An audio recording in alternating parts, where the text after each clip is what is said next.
The movie starts by introducing us to the young protagonist Vesper, living in a dystopian world sharply divided between privileged elites and struggling masses. The elites live in secure cities called citadels, while the rest of humanity faces survival challenges in harsh conditions. In this world, sustenance depends on unique seeds provided by the citadels. These seeds are genetically coded for a single harvest, creating a constant dependency on the citadels. Vesper, navigating this tough environment, shares her life with her paralyzed father Darius, whose consciousness resides in a drone. Darius, a former army serviceman, accompanies and communicates with his daughter through the drone. Vesper, resourceful and brave, ventures out daily to forage and has a keen understanding of biology and biohacking.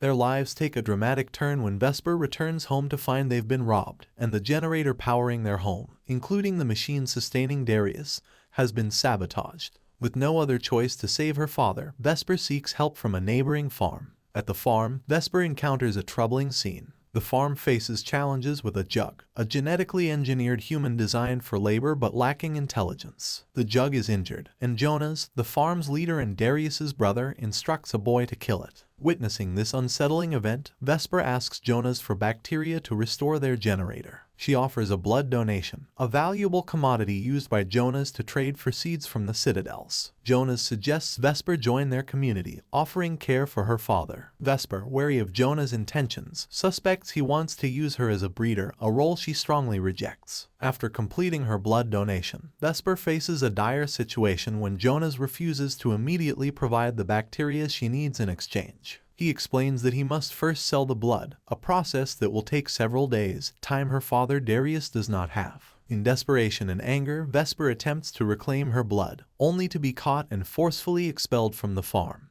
Jonas, undeterred, Vesper returns to the farm, exploiting a secret entry point known only to her. Vesper stealthily enters Jonas's lab and retrieves the bacteria she is owed. While there, she also manages to take some seeds acquired from the citadel. As Vesper heads home, she promptly repairs the generator and begins experimenting with the stolen seeds, hoping to unlock their fertility. In the forest, Vesper stumbles upon Camellia, a woman from the citadel, lying unconscious yet alive, with plants feeding off of her. Vesper acts quickly, clearing the plants and bringing Camellia back to their home, where she treats her wounds. Camellia then reveals that she was in the crashed glider Vesper had seen, and is now desperately searching for her father, who is with her. Although not fully recovered, Camellia promises a reward for their help. Vesper agrees to assist in the search despite Darius' objections. The following morning, Vesper sets out on her mission and soon locates the crashed glider, finding Camelia's father Elias inside. However, she's not alone in this discovery. Jonas and a group of survivalists also converge on the crash site.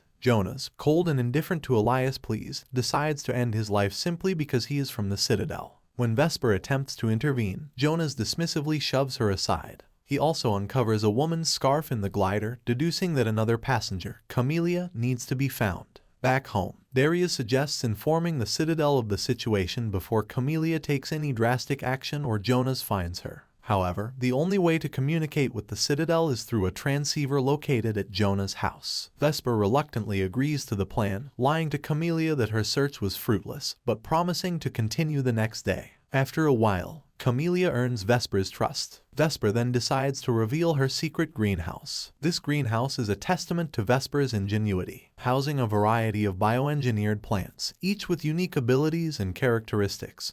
Vesper takes pride in her creations, but still hopes to develop a plant capable of producing edible seeds. While Vesper tends to her plants, Darius quietly confides in Camellia. He admits he knows they can never gain access to a citadel, but implores her to be kind, as Vesper's dream of reaching the citadel means everything to her. Later, Vesper questions why they are excluded from the citadel, to which Camellia explains the leadership's fear of resource scarcity. Vesper suggests they could take on the worst jobs, but Camellia points out the citadel's preference for control. Unlike humans, the genetically engineered laborers, or jugs, don't resist. That evening, they share a musical moment, with Vesper singing while Camellia plays her mother's old instrument. The next day, Vesper once again sneaks into Jonas' house to use the transceiver. This time, however, Jonas spots Darius' drone and seizes it. While pretending to repair the drone, Jonas confronts Vesper about the missing seeds and the unidentified passenger, expressing his hatred for liars, especially within his own family. Vesper, refusing to admit anything, snatches the drone and flees, only to find it can't fly and crashes. In her attempt to recover the drone, Vesper stumbles upon a grim sight, the body of Jonas's assistant, who helped here before, left to die under a tree. Before she can process whether he was killed for aiding her, Jonas's followers apprehend her. They forcefully mark her hand with a seal, symbolizing her as Jonas's property. Distraught and overwhelmed, Vesper returns home, where Camellia immediately offers comfort. Guilt-ridden by her own deceit, Vesper breaks down and confesses to Camellia that Elias is dead. In a moment of stark revelation, Vesper decides to show Camellia the truth by taking her to see her father, Elias's body, now tragically floating in the river. The sight overwhelms Camellia, leading to an intense emotional breakdown. She clings desperately to her father in grief, forcing Vesper to intervene and pull her from the river. During this intense moment, Vesper notices an unusual scar on Camelia's back that reacts peculiarly to her touch. This discovery leads to a shocking truth. Camellia is not a human, but a highly advanced jug, a creation of Elias who was expelled from the Citadel for creating an intelligent slave. Camellia confesses her deception. She had been on the run and never had the capability to get Vesper and Darius into the Citadel. Angered by this betrayal, Vesper confronts Camellia physically before they return home.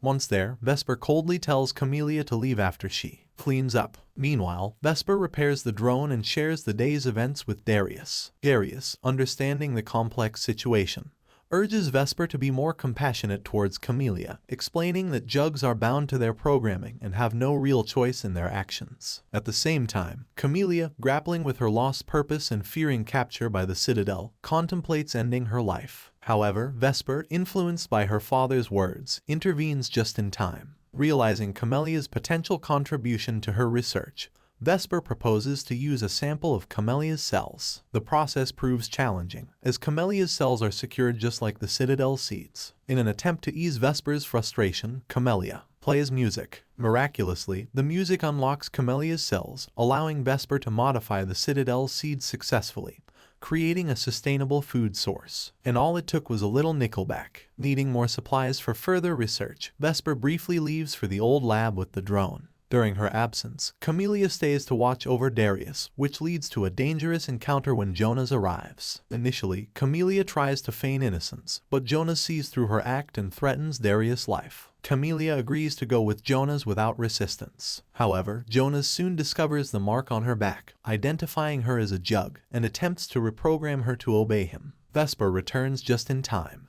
and a fierce struggle ensues, with Vesper, the drone, and Camellia fighting against Jonas. They manage to overpower him, but Vesper refuses to kill him. Instead, she strikes a deal. She will share the secret of the fertile seeds with Jonas if he agrees not to alert the Citadel. Despite Jonas' apparent agreement, he betrays them by contacting the Citadel and revealing Camelia's location. As night falls and Vesper completes her work on the seeds, their moment of triumph is cut short. Darius' drone detects an external threat, signaling the Citadel's approach. A weird organism invades their home, releasing a toxic substance. Darius, with his military background, quickly recognizes the danger and instructs Vesper and Chameleon not to breathe until the threat subsides. Chameleon, feeling responsible for the imminent danger, offers to surrender herself to protect Vesper and Darius. However, Darius refuses to let her sacrifice herself, knowing the Citadel will pursue Vesper regardless. Instead, he devises a plan to distract the soldiers, giving Vesper and Camellia a chance to escape.